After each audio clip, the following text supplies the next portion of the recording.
Genèse chapitre 12.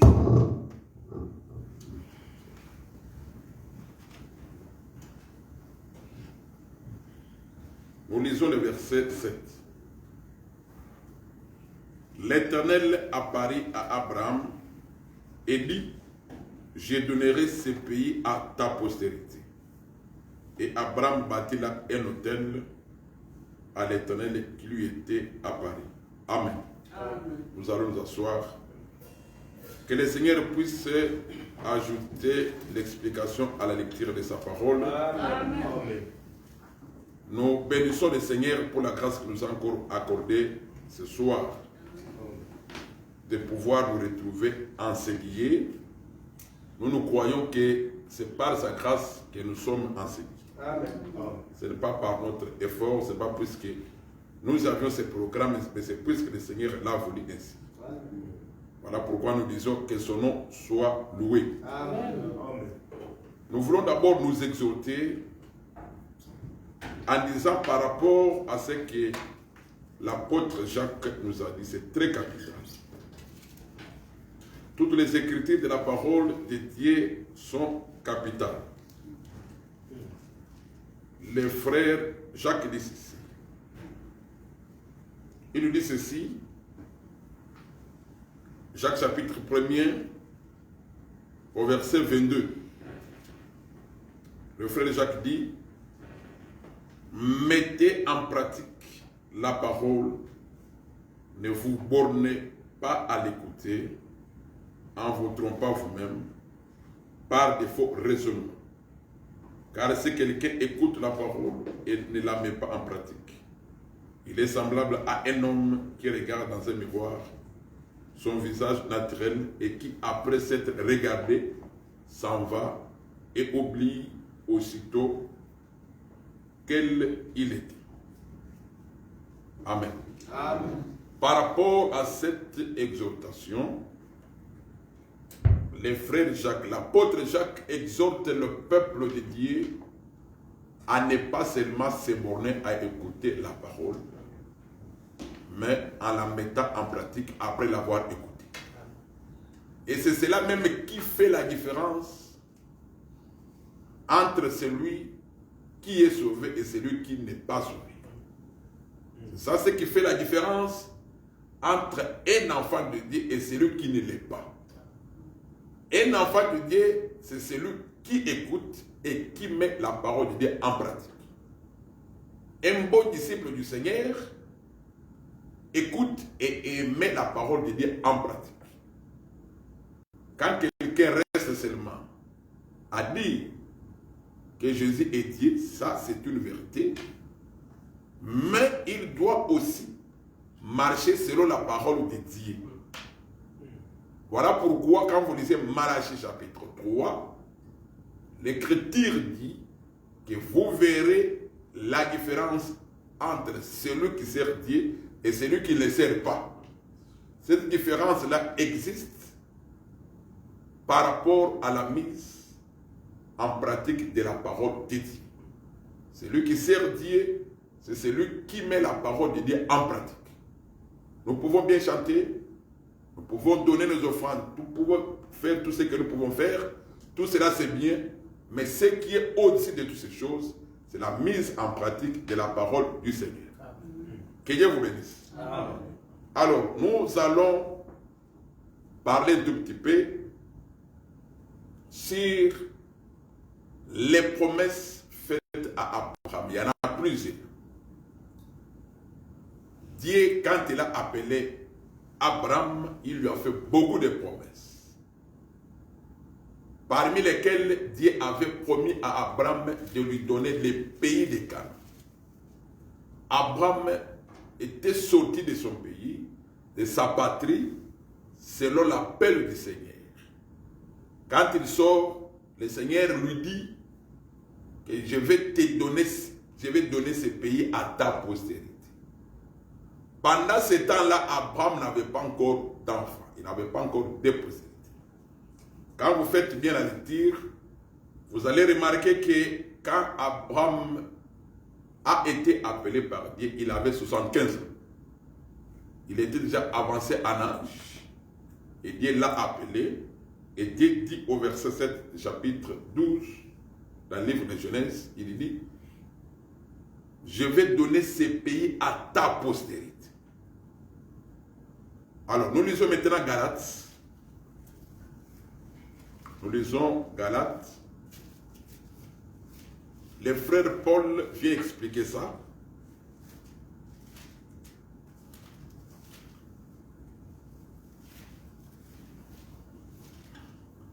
Je suis dans Galates chapitre 3.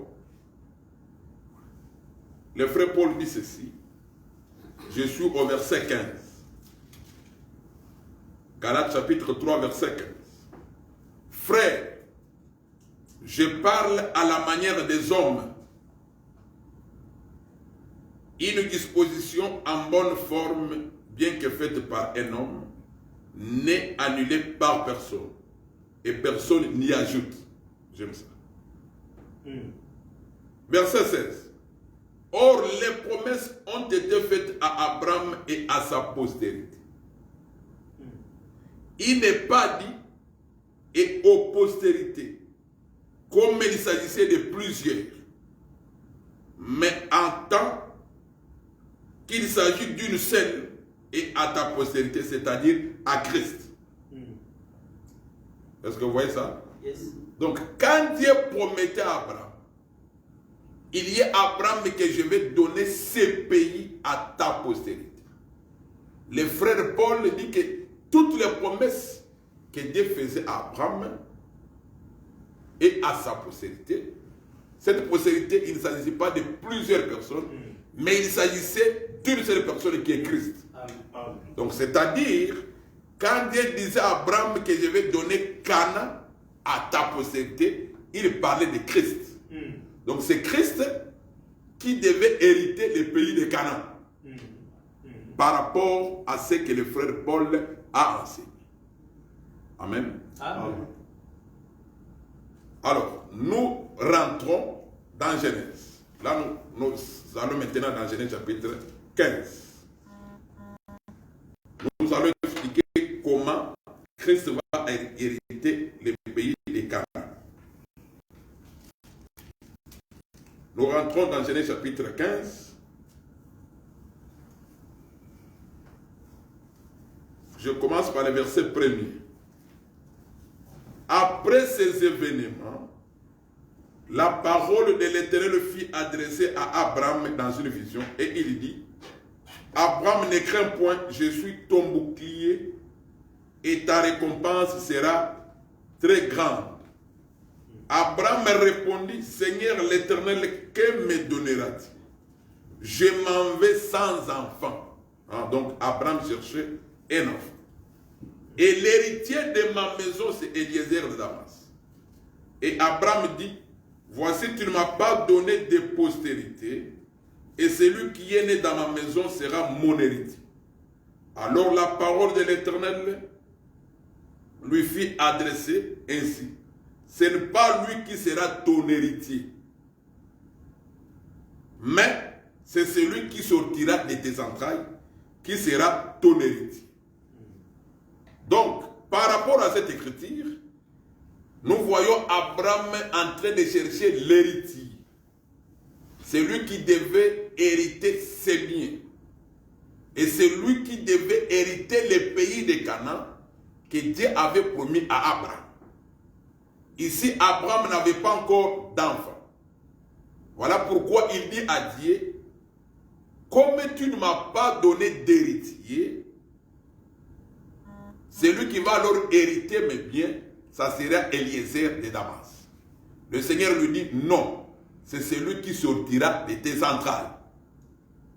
Donc, le Seigneur continuait à confirmer à Abraham que Abraham, tu auras un enfant. Celui qui sortira des entrailles, c'est celui-là qui va être ton héritier. Alors, nous continuons. Nous y allons petit à petit pour bien comprendre. Nous sommes maintenant dans Genèse chapitre 17.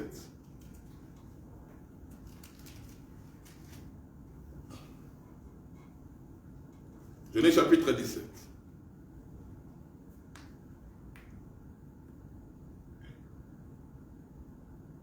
Nous lisons à partir du verset 15. Dieu dit à Abraham, tu ne donneras plus à Sarai ta femme le nom de Sarai, mais son nom sera Sarah. Je la bénirai et je te donnerai d'elle un fils. Je la bénirai et elle deviendra des nations, des rois, des peuples sortiront d'elle. Abraham tomba sur sa face, il rit et dit à son cœur, naîtrait-il un fils à un homme de 100 ans? Et Sarah, âgée de 90 ans, enfantera-t-elle. Et Abraham dit à Dieu, oh, qu'Ismaël vive devant ta face. Dieu dit, certainement, Sarah, ta femme, t'enfantera un fils. Tu l'appelleras du nom d'Isaac. J'établirai mon alliance avec lui, une alliance perpétuelle pour sa postérité après lui. À l'égard d'Ismaël, je t'ai exaucé. Voici, je le bénirai, je le rendrai fécond et je le multiplierai à l'infini. Il engendrera 12 princes et je ferai de lui une grande nation. J'établirai mon alliance avec Isaac, que Sarah t'enfantera à cette époque ici de l'année prochaine. Lorsqu'il eut achevé de lui parler, Dieu s'éleva au-dessus d'Abraham. Abraham prit Ismaël, ainsi de suite. Alors, ici, Abraham avait déjà son premier fils, qu'on appelle Ismaël. Il l'avait eu par la servante de Sarah, que la Bible appelle Agar. Et à cette époque ici, Abraham était déjà âgé de 100 ans. Mais il attendait que Dieu puisse accomplir sa promesse. Voilà pourquoi Abraham, premièrement, il a d'abord présenté à Dieu Eliezer qui devait hériter ses biens. Dieu lui a dit non, c'est celui qui sortira de tes entrailles. Deuxièmement, il va présenter à Dieu Ismaël, Dieu qui lui dit non, pas celui-ci. Mais c'est celui qui va sortir de ta femme Sarah. Alors, nous lisons maintenant Genèse chapitre 18. Genèse 18.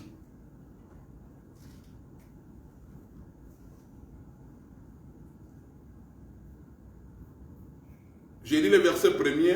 L'Éternel lui apparut parmi les chaînes de Mamré, comme il était assis à l'entrée de sa tente pendant la chaleur du jour.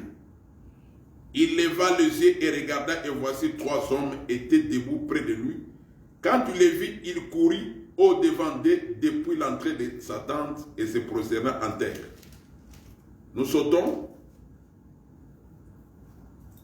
Nous lisons à partir du verset 11. Abraham et Sarah étaient vieux avancés en âge, et Sarah ne pouvait plus espérer avoir des enfants. Elle rit en elle-même en disant, maintenant que je suis vieille, aurais-je encore des désirs? Mon Seigneur aussi est vieux. L'Éternel dit à Abraham, pourquoi donc Sarah a-t-elle ri en disant, est-ce que vraiment j'aurai un enfant, moi qui suis vieille? Y a-t-il rien qui soit étonnant de la part de l'Éternel? Au temps fixé, je reviendrai vers toi. À cette même époque, Sarah aura un fils. Sarah mentit en disant, je n'ai pas ri, car elle eut peur, mais il dit au contraire, tu as ri. Ces hommes se levèrent pour partir. Maintenant, nous allons lire, nous faisons un pas en arrière, au verset 10. Genèse 18, verset 10. L'un d'entre eux dit, je reviendrai vers toi à cette même époque. Sarah, ta femme, aura un fils. Et Sarah écoutait à l'entrée de la tente qui était derrière lui. Alors, nous ajoutons notre écriture de la fois passée maintenant. Genèse chapitre 25.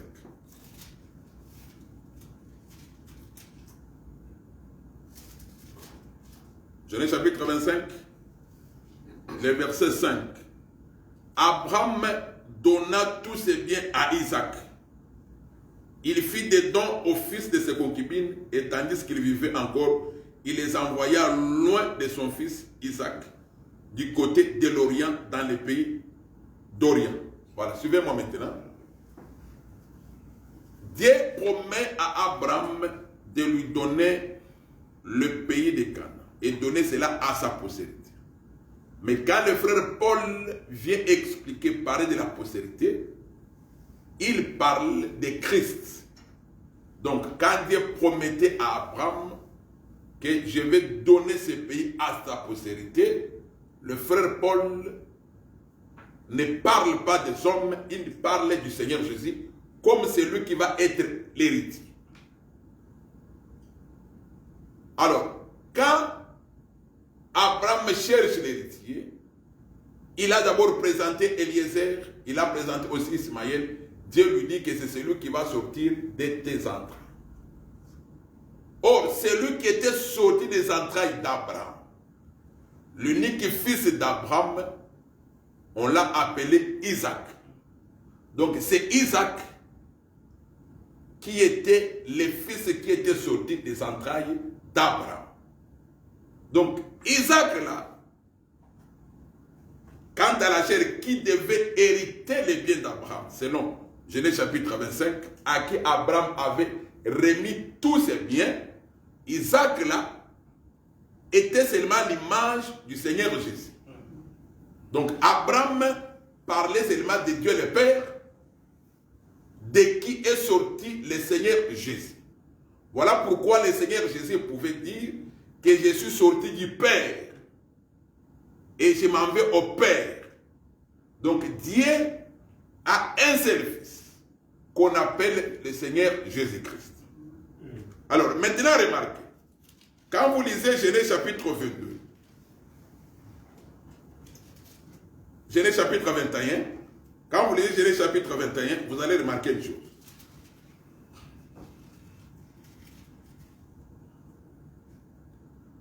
Genèse chapitre 21, à partir du verset 1er. L'Éternel se souvint de ce qu'il avait dit à Sarah. Et l'Éternel accomplit pour Sarah ce qu'il avait promis. Sarah devint enceinte et elle enfanta un fils à Abraham dans sa vieillesse, au temps fixé dont Dieu lui avait parlé. Abraham donna le nom d'Isaac au fils qui lui était né, que Sarah lui avait enfanté. Abraham circoncit son fils, Isaac âgé de 8 jours, comme Dieu le lui avait ordonné. Abraham était âgé de 100 ans à la naissance d'Isaac, son fils. Et Sarah dit, Dieu m'a fait un sujet de rire. Quiconque l'apprendra rira de moi.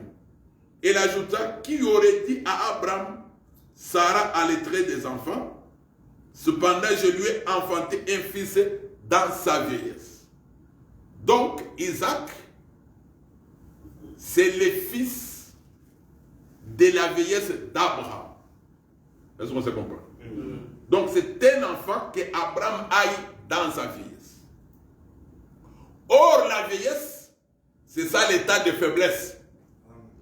C'est-à-dire qu'Abraham était déjà faible.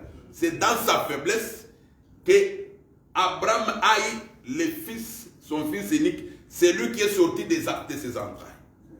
Voilà pourquoi Abraham, qui était l'image de Dieu, Dieu devait aussi avoir un fils dans sa faiblesse. Le fils de la faiblesse de Dieu, c'est ça le Seigneur Jésus. Jésus, c'est Dieu dans sa faiblesse. Donc Dieu qui s'humilie, qui devient faible, on l'appelle Jésus-Christ. Et quand il est faible, c'est alors qu'il donne la vie.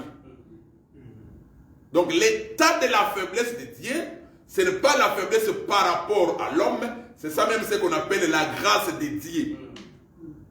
Donc la faiblesse de Dieu, c'est ça la grâce de Dieu. Voilà pourquoi le frère Paul dit que le Seigneur Jésus, c'est dans sa faiblesse qu'il est mort.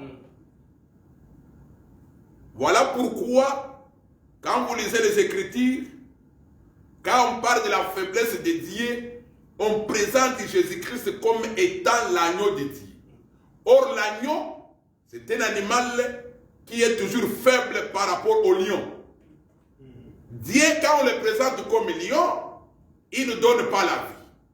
Mais il nous donne la vie quand il est agneau. Amen. Amen. Est-ce que vous comprenez? Yes. Voilà pourquoi il est écrit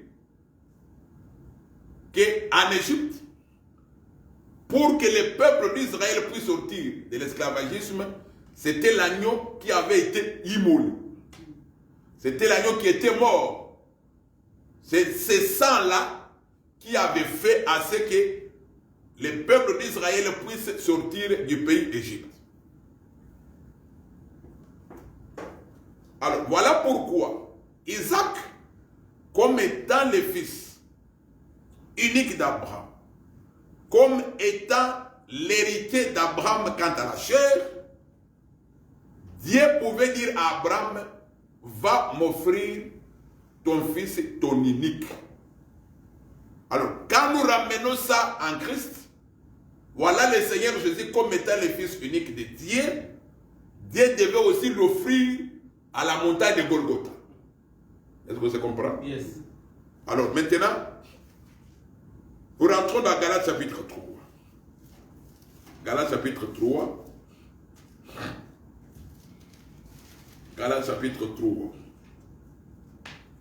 Pour parler de l'héritage d'Abraham. Nous avons déjà compris que quand Dieu faisait les promesses à Abraham, il parlait de la postérité. Le frère Paul dit, cette postérité, il s'agissait du Christ. Alors, nous lisons Galates chapitre 3. Nous commençons par le verset 17. Voici ce que j'entends, une disposition que Dieu a confirmée. Antérieurement ne peut pas être annulée. Et ainsi la promesse rendit vaine. Par la loi survenue 400 ans plus tard. Car si l'héritage venait de la loi, il ne viendrait plus de la promesse. Or, ce n'est pas la promesse que Dieu a fait à Abraham, mais c'est don de grâce. Alors, selon ce que le frère Paul dit, quand Dieu promettait, faisait la promesse à Abraham, cette promesse ne pouvait pas s'accomplir par la loi, mais plutôt par la foi. Alors, nous lisons Romains, chapitre 4.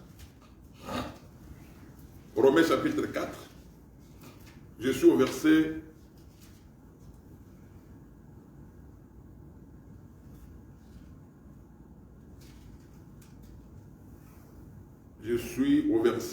Je commence par le verset 13. En effet, ce n'est pas par la loi que l'héritage du monde a été promis à Abraham ou à sa postérité. C'est par la justice de la foi. Amen. Amen. Donc, le frère Paul vient maintenant expliciter les choses ici. Il dit que ce n'est pas par la loi que Dieu avait promis à Abraham l'héritage du monde. Mais quand vous rentrez dans Genèse, on parle de Canaan, ok? Dans Genèse, chapitre 12, Dieu avait promis le pays de Canaan à Abraham, à sa postérité. Mais le frère Paul vient dire ici que ce n'était pas par la loi que Dieu avait promis à Abraham le monde. Donc, nous comprenons que quand dans Genèse on parle de Canaan, le frère Paul vient expliquer ce Canaan, il appelle Canaan comme monde. Donc, le monde a été promis à Christ. C'est-à-dire qu'un jour, Christ va prendre les règnes du monde. Est-ce que vous comprenez? Alors, nous allons maintenant dans l'Apocalypse, parce que c'est prophétique. Nous allons maintenant dans Apocalypse. Apocalypse chapitre 9. Apocalypse chapitre 9.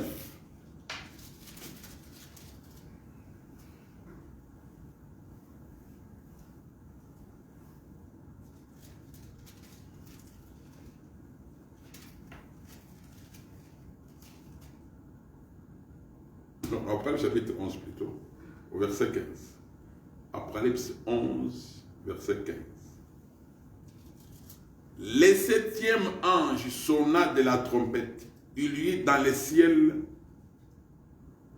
de fortes voix qui disaient: les royaumes du monde est remis à qui?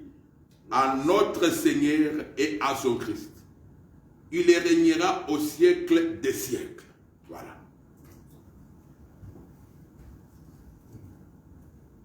Nous rentrons d'abord dans Genèse chapitre 12. Quand Abraham, Dieu lui promettait les pays de Canaan, dans ces pays, il y avait 7 nations. On peut le lire. Il y avait 7 nations. Il fallait chasser ces nations pour que les pays de Canaan reviennent à Abraham. Vous pouvez lire ça dans Genèse 15, au verset 18.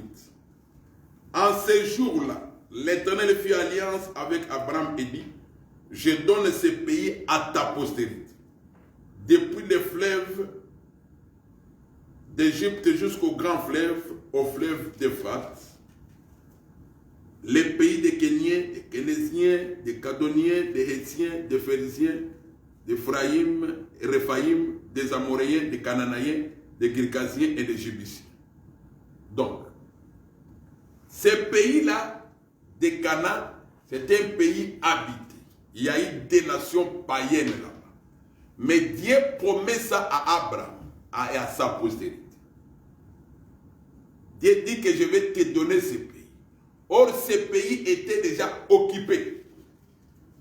Donc, pour que ces pays deviennent les pays de la postérité d'Abraham, il fallait chasser ces nations-là. Il fallait faire la guerre à ces nations, les chasser et prendre maintenant pour que maintenant Abraham puisse avoir le pays. Voilà pourquoi la postérité d'Abraham, dont la Bible parle ici, il s'agissait du Seigneur Jésus, qui un jour prendra les règnes de la terre. Pour que Christ prenne les règnes de la terre, il y aura d'abord ce qu'on appelle la guerre.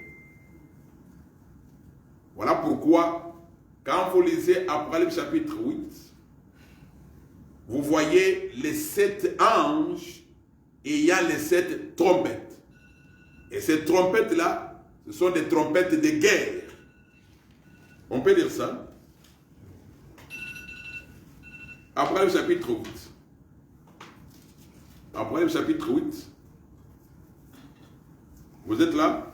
Yes.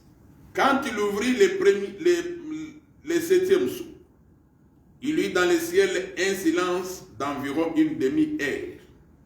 Et je vis les 7 anges qui se tiennent devant Dieu et cette trompette leur firent donner. Et un autre ange vint et il s'éteint sur l'autel et il y a un encensoir d'or.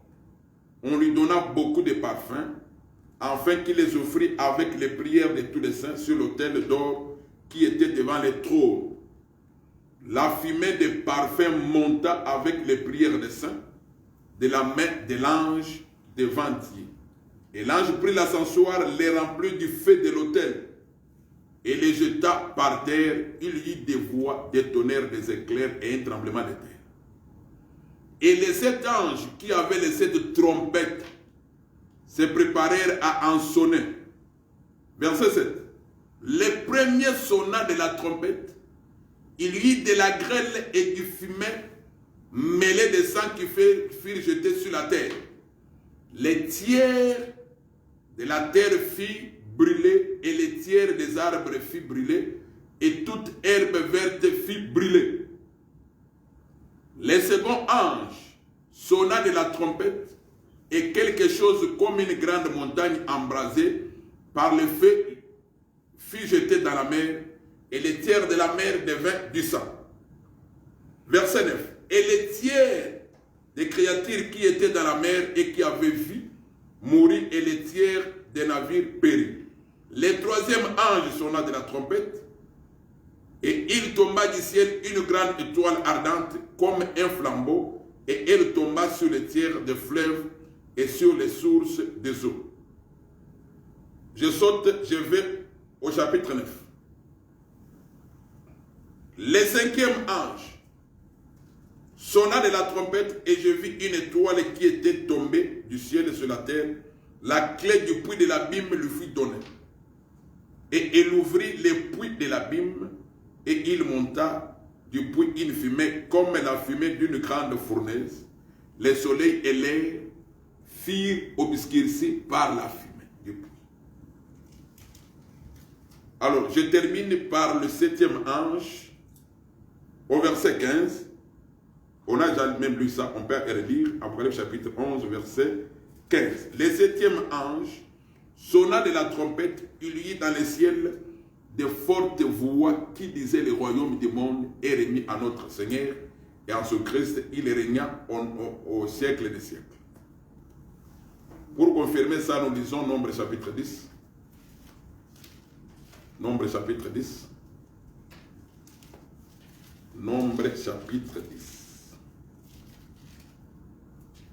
Nombre chapitre 10. Nombre chapitre 10.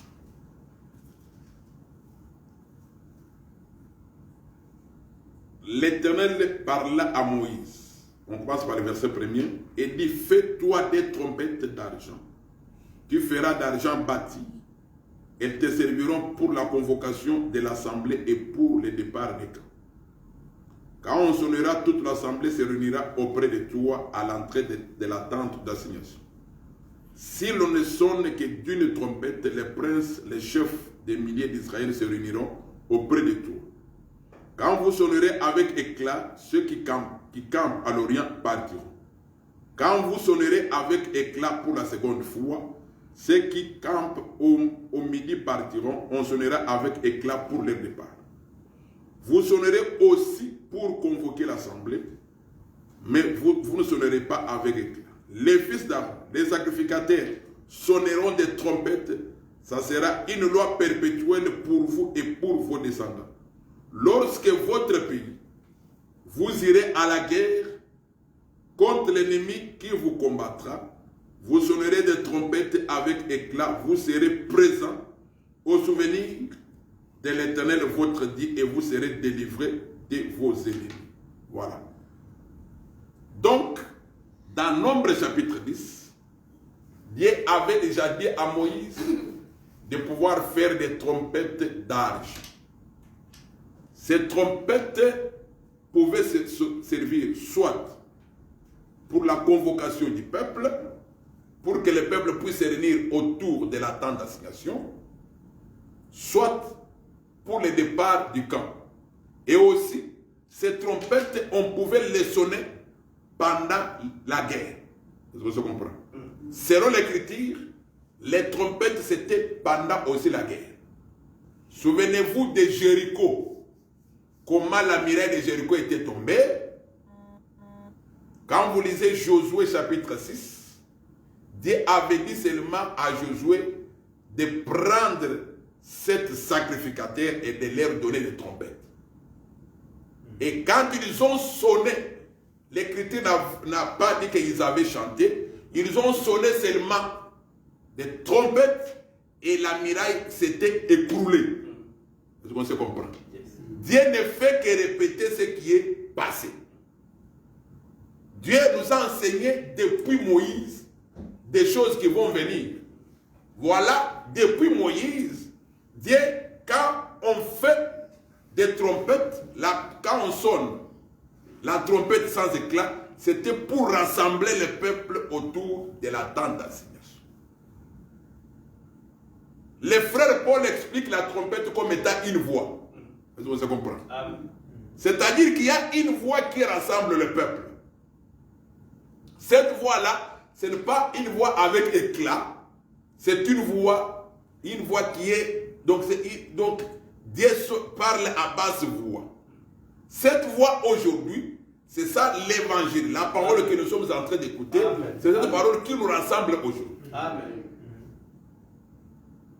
C'est ça la trompette sans éclat. Mais quand la trompette est avec éclat, c'est pour le départ. C'est-à-dire cette trompette avec éclat sonnera un jour pour que l'Église puisse aller dans les airs. Amen. Voilà pourquoi quand vous lisez le frère Paul, il parle, dit que au son de la dernière trompette. Cette trompette, ce n'est pas une trompette physique, c'est la voix de Dieu lui-même. Quand cette voix va se faire retentir, même ceux qui seront morts, ils vont ressusciter pour raconter le Seigneur dans le ciel. Amen. Amen. Et aussi, la trompette avec éclat, c'est pour aussi la guerre. Voilà pourquoi, quand vous lisez Apocalypse chapitre 8, on parle de cet ange avec cette trompette. Nous avons lu avec vous. Vous allez remarquer dans la lecture que quand les premiers anges sont la trompette, qu'est-ce qu'il y a? Il y a toujours quelque chose de mauvais qui arrive sur la terre. N'est-ce pas? Yes. C'est ça ce qui est écrit. Les deuxièmes, les troisièmes, les quatrièmes, les cinquièmes et les septièmes, quand ils sonnent, qu'est-ce que la Bible dit? Vous n'avez pas lu? Réalisez ça.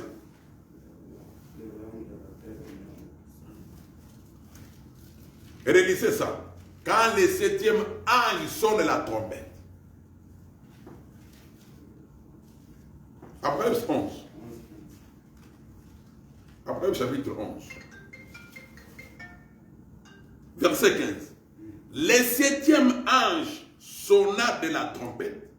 Il y eut dans le ciel quoi? De fortes voix qui disaient: le royaume du monde est remis à notre Seigneur, à son Christ. Ok? Il régnera au siècle des siècles. Vous voyez? Souvenez-vous dans Matthieu 6. Le Seigneur a dit aux disciples comment prier. Il a dit que ton règne vienne où? Sur la terre. Donc quand vous allez prier, demandez que ton règne vienne sur la terre. Donc ici, quand le septième ange sonnera la trompette, ici il ne s'agit pas des hommes, mais il s'agit des anges. De la même manière, pour faire écrouler la muraille de Jéricho, de la même manière, pour écrouler la bête, il y aura la guerre sur la terre. Il y aura des événements malheureux sur la terre. Puisque quand vous lisez le livre d'Ésaïe, au chapitre 1er, la muraille est comparable au roi de ce monde ici. La muraille est comparable à la bête. Pour faire écouler la bête, il y aura des événements malheureux sur la terre. Alors, quand le septième ange sonnera la trompette, c'est-à-dire, il y aura, c'est à ce moment-là que le Seigneur va prendre les royaumes, va prendre les règnes de la terre. Continuons la lecture, vous allez voir ça. Au verset 16 maintenant. Et les 24 vieillards qui étaient assis devant Dieu, sur leur trône, se prosternèrent sur leur face, ils adorèrent Dieu, en disant: nous te rendons grâce, Seigneur Dieu, Tout-Puissant, qui est et qui était, de ce que tu as saisi ta grande puissance, pris possession de ton règne. Les nations se sont irritées et la colère est venue. Et le temps est venu de juger les morts, de récompenser tes serviteurs, les prophètes, les saints et ceux qui craignent ton nom, les petits et les grands, et de détruire ceux qui détruisent la terre. Donc, ici, c'est le Seigneur qui prend le règne de la terre. Ok? C'est-à-dire que le Seigneur prendra le règne de cette terre ici. C'est là où on parle du règne millénaire. Est-ce que vous comprenez? Après le chapitre 20. Après le chapitre 20.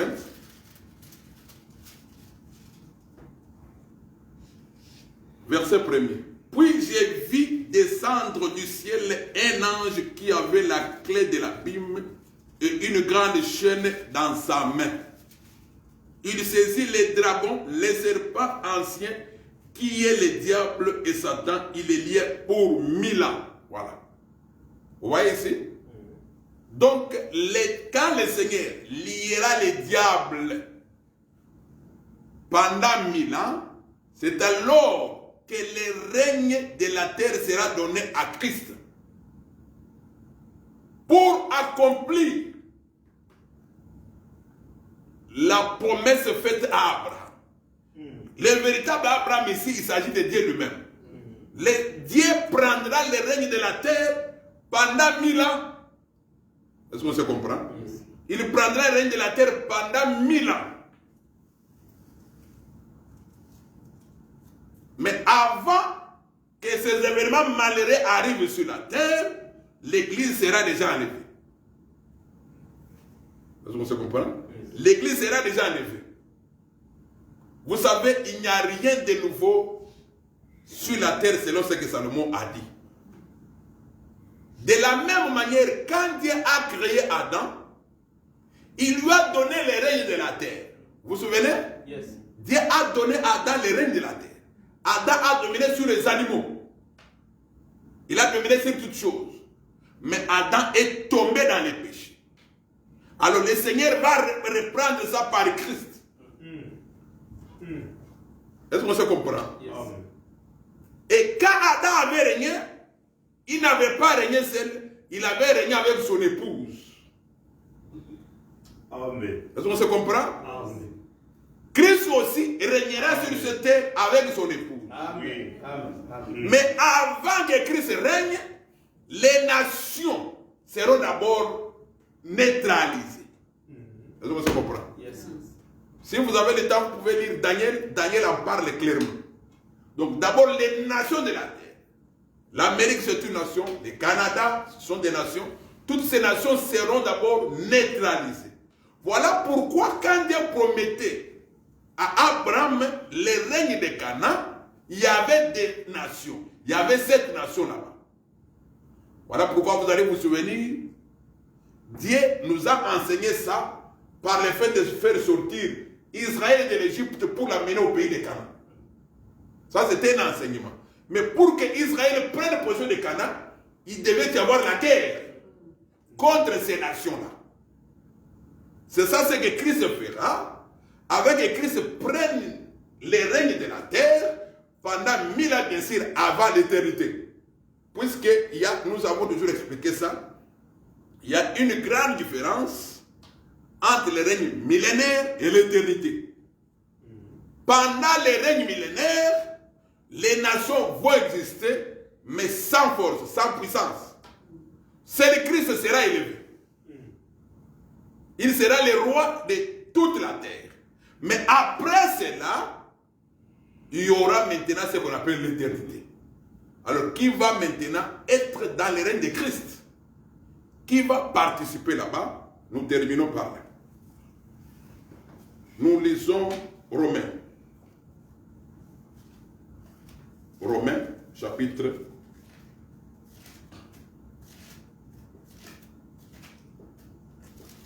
9, je pense. Romains, chapitre 9.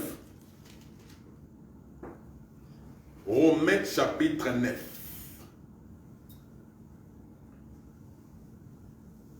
Nous lisons d'abord Romains 8, après Romains 9. Romains 8, et puis Romains 9.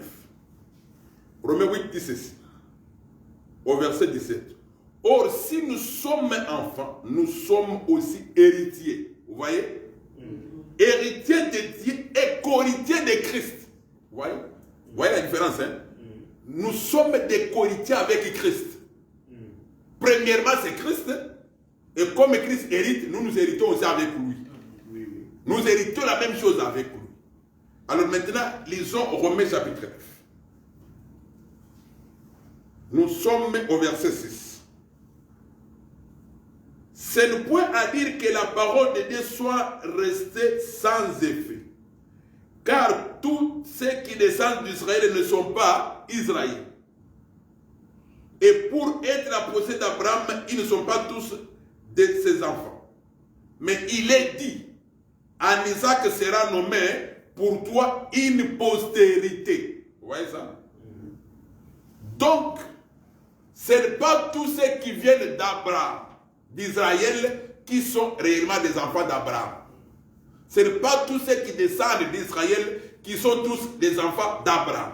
Mais pour être considéré enfant d'Abraham, il faut naître d'Isaac. Est-ce que ça comprend? Or, le véritable Isaac, c'est le Seigneur Jésus. Yes. Le véritable Isaac, c'est le Seigneur Jésus. Pour dire que ce ne sont pas toutes les créatures de Dieu qui sont des enfants de Dieu. Mais pour être enfant de Dieu, il faut naître du Seigneur Jésus. Amen. Donc, Amen. ceux qui croient au Seigneur Jésus, ce sont ceux-là qui sont enfants de Dieu. Comme Christ va hériter, ils vont hériter aussi avec lui. Donc, nous sommes des cohéritiers avec Christ. Nous sommes des cohéritiers avec Christ. Quand l'enlèvement aura lieu, partout le Seigneur sera, nous serons avec lui. Est-ce qu'on se comprend? Yes. Il ne va pas nous abandonner, puisque nous serons son épouse. Amen. De la même manière que Adam, dans le jardin, Dieu lui avait fait une femme. De la même manière, Dieu est en train de nous former la femme de son fils Christ. Amen. De la même manière, Adam n'avait pas régné seul. De la même manière, Christ ne régna pas seul. Christ va régner avec son épouse. Amen. Que le Seigneur puisse vous bénir. Amen. Amen. Nous chantons.